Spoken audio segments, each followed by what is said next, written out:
The Los Angeles Times reports on accusations that the Pentagon is paying pro sports teams to stage events honoring the troops. Arizona's two senators say they've uncovered nearly $7 million in contracts with items they described as paid patriotism. The NFL says it will refund taxpayer money if it finds that it received inappropriate payments to honor troops at games. Jan Crawford is at the M&T Bank Stadium, that's home of the Baltimore Ravens, the fifth biggest recipient of military marketing money. Jan, good morning.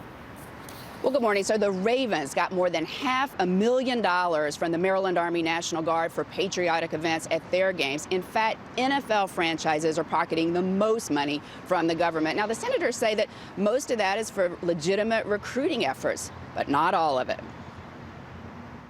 Oh, say, can you see? An Army reservist singing the national anthem. Welcome Sergeant First Class Kyle Klopacki. An Army sergeant dropping in from the rafters. And National Guard members unfurling the American flag.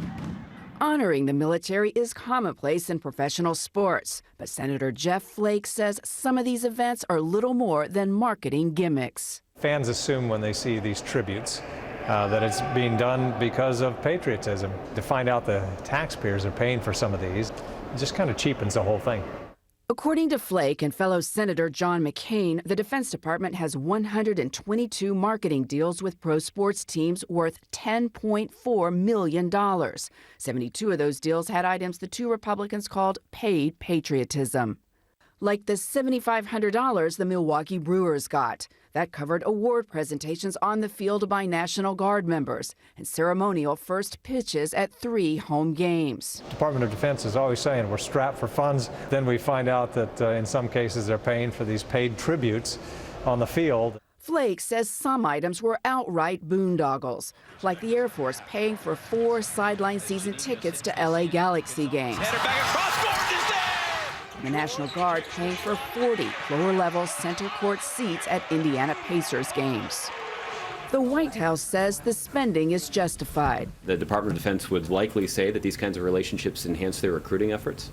The professional sports leagues deny being paid for on-field tributes. The NBA says we will perform an additional review to ensure that this is the case. Major League Baseball says it has encouraged teams to take steps to avoid any appearance that they are being paid. The NFL has launched an audit, adding, if we find that inappropriate payments were made, they will be refunded in full. Now, the NHL had no comment. Major League Soccer told CBS this morning that the ceremonies that it does honoring the armed forces are separate from the marketing agreements that it's signed with the military. The Pentagon has promised it's going to end this practice, but the senators say they're still pushing legislation that would ban it. Anthony? All right, Jan, thanks very much.